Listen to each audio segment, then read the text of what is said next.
For anyone registered disabled, being able to park is a problem that I've come across many, many times.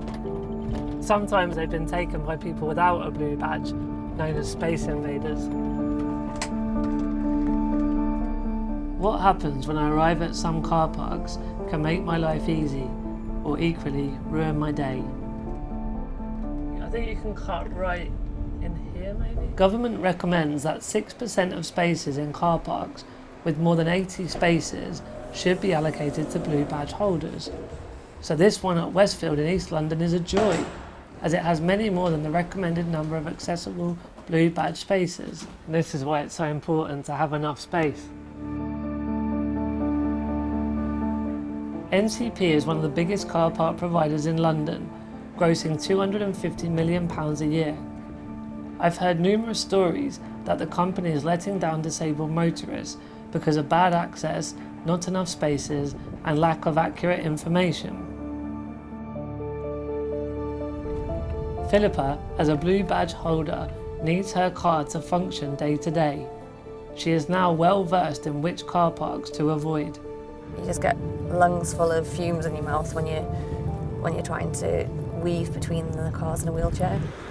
Yeah, I'm not very fit, so I would hate to be old and doing this. Philippa was seriously injured in a motorcycle crash. While in hospital, she met her husband-to-be, a former paratrooper who had been badly injured in Afghanistan. For security reasons, he can't be identified. The couple regularly attend functions in honour of veterans. We were going to an event for injured servicemen and women. We were booked into the hotel just over the road from this car park at Finsbury Square. We'd phoned the hotel and found out there was parking close by, so we went to the car park. The couple were confident the car park would cater for disabled drivers, and they were keen to take advantage of a parking discount offered by the hotel. When they arrived, the blue badge sign led them down the ramp. It was only when they entered the car park that things really started to go wrong. Obviously, my husband's lost both of his legs, so with a wheelchair he just couldn't manage the stairs, and eventually found an attendant who confirmed there was no lift, it was only stairs. This is where Philippa and her husband were completely stuck and unable to get out. This is shocking. We've come in the car park, we've driven around. There was a symbol as we came in that suggested that there was accessible parking, but the only area that I presume would have been accessible is this blue part, but they seem to have been taken away from blue badge holders and used for general parking, so there's nowhere to park and there's nowhere to get out of the car park accessibly either. Unable to use the stairs and with no other exit from the car park, the attendant told them they had no choice but to drive out at a cost of nearly £10. He also said we'd have to hurry because we'd get charged if we were there. I think it was more than 10 minutes, so we had to leave the car park, and he said he couldn't waive the fee. Philippa paid to get out of the car park just behind me over there and ended up parking here where all the lorries are, charged at the full NCP rate. We paid over £120 for 2 nights. Philippa tried to lodge a formal complaint with NCP customer services, but after being on the phone for an hour and with no response from her tweets to NCP, she gave up. General experience we had there was that there was just a lack of information, and interaction wasn't really wanted between the paying customer and the NCP car parks. In a statement, NCP told us, "We have sought to have disabled parking on our sites in prime areas that offer the best access that the site allows. The age and infrastructure of some parts of our estate may make this challenging, so we are not always able to offer disabled parking. However, that is rare."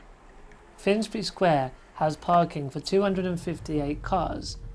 If NCP were following government guidelines of 6%, there should be at least 15 accessible bays in this car park. Examining the data from NCP's own website, we found that the majority of their car parks across the capital are failing to meet the recommended number of blue badge bays. Out of 80 car parks providing over 10,000 spaces, only 262 were earmarked for disabled drivers, less than half the suggested number. Following our findings, NCP told us they would be looking into the issues we have raised. They went on to say, We take the issue of disabled parking seriously, and we are concerned to hear about the examples you have given us where we would appear to have fallen short of the standards we have set.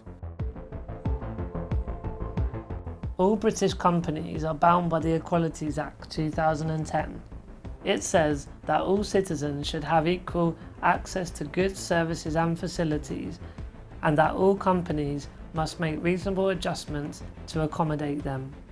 Private and public bodies owe a duty where they're the provider of goods and services to make sure that disabled people are not discriminated against by ensuring that reasonable adjustments are provided. The reasonable adjustments required in law are designed to make life for disabled people as easy as for the rest of the population, including in car parks. Under the Equalities Act, they're ignoring disabled people's fundamental human rights, and they're getting away with it because it's very often the case that the companies are not going to be troubled by litigation. Will, who has worked in advertising and as a filmmaker, was badly injured in the Mumbai terror attacks in 2008. He now depends on his car. Driving is really important, but you kind of need to know where you're going and what to expect at the other end. Will is continually frustrated at the lack of information and the inaccuracy of the data on the NCP website.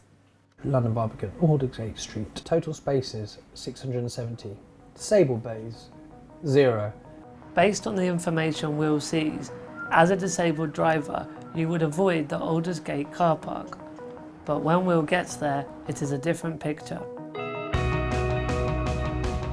Here at the website, disabled bays 0. First thing I see, disabled parking on level 2. I mean, what? I was looking for your disabled parking.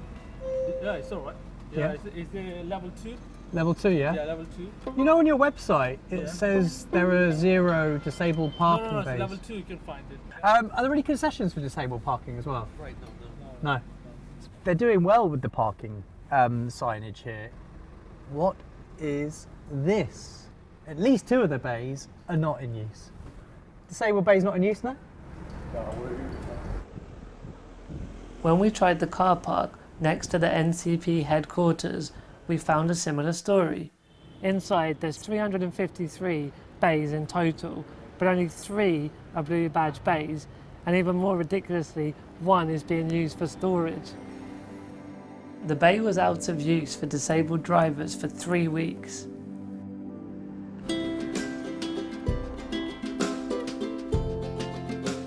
There is a right way to provide parking for disabled people. Westfield in Stratford is one of 1,000 car parks accredited by the charity Disabled Motoring UK. Westfield is an excellent place to show best practice in parking, well, and in terms of the shopping centre as well. They won one of our Disabled Motoring UK awards last year. For the last 5 years, they have been running a joint scheme with the British Parking Association, which gives qualifying car parks accreditation for good practice. The accreditation is about consumer confidence. If a person sees signage that it's got the disabled parking accreditation, they know that it's going to have the right number of bays. NCP were members of this scheme, but they have opted out of their accreditation. Why do you think they're choosing not to engage? We don't know really. Maybe there's been a management change and they've decided they don't see the value in it anymore. NCP told us that they had joined a different scheme 2 years ago called People's Parking.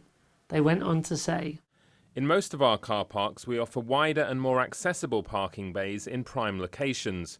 We are seeking to double the number of our sites with the People's Parking Award by the end of September 2020. car parks that provide enough spaces and information really do make a difference to our lives. So surely Britain's largest supplier of public car parking spaces would agree. It is time to look after its disabled motorists.